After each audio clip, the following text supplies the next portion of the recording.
Parmi les champs autour de Zénon Park se trouve un trésor. Ce n'est pas de l'or ou de l'argent, mais pour Jean et Carmel Lebel, c'est quelque chose d'aussi précieux. Ce sont les œuvres de Joseph-Marc Lebel, leur ancêtre écrivain. C'était intéressant. Tous les hivers, on fouillait dans tous ces livres de manuscrits, là, pour on trouvait quelle merveille. Commandeur qui a mis là-dedans, avec une petite lampe pour s'éclairer. C'est le fruit d'une carrière passée dans la solitude, mais aussi un symbole de réconciliation pour les Lebel. Joseph-Marc Lebel grandit dans les grandes villes de l'Est. Il est avant tout un homme de mots et de livres. Il fait ses études à l'Université Laval à Québec et à l'Université Columbia à New York.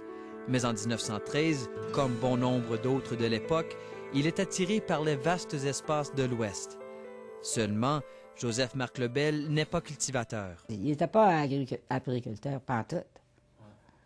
Et puis quand il s'est emmené dans le Saskatchewan, là, je pense bien qu'il n'avait aucune idée de ce qu'il était pour faire avec de lui. Joseph-Marc fait ce qu'il connaît. Il écrit. Et il le fait à un rythme effréné, jusqu'à 3 romans par année. Mais la vie d'écrivain s'insère mal dans une communauté rurale, encore moins quand on décide de fonder une famille, comme il l'a fait avec Marie-Laure Hudon. Ils ont été mariés quelques années, mais là, après ça, ils ont commencé à avoir des enfants.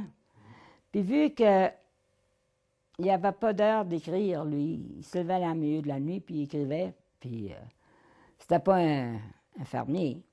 Ça fait que souvent, il n'y avait pas trop de manger à mettre sur la table. C'est là que le grand-père n'était pas bien satisfait. Le résultat, sa femme et ses enfants lui sont enlevés par son beau-père. Maintenant seul, Joseph-Marc se réfugie dans son écriture. Il a écrit, je pense, c'est 3 ou 4 pièces. Et puis ses romans, il en a fait 37. Et puis c'est surtout des différentes guerres françaises contre les Anglais ou de différentes. C'était surtout ça, sa vie. Dans sa petite cabane, Joseph-Marc Lebel se donne entièrement à sa passion. Il fabrique même ses propres livres de matériaux recyclés. Mais séparé de sa famille, c'est une vie de solitude. Il n'a pas vu ses propres enfants pendant plus de 20 ans, jusqu'au jour où il reçoit une visite inattendue. Fait que Jean est parti, puis il a été voir, puis il cogne à la porte. Puis ce grand homme-là, il était si proche, je pense qu'il était 6 pieds. 6 pieds 1. Il dit, « What can I do for you, sir? » Jean, il dit, « Bonjour, papa. » Ce pauvre homme-là, les larmes coulaient, à chaudes larmes. Il n'en revenait pas.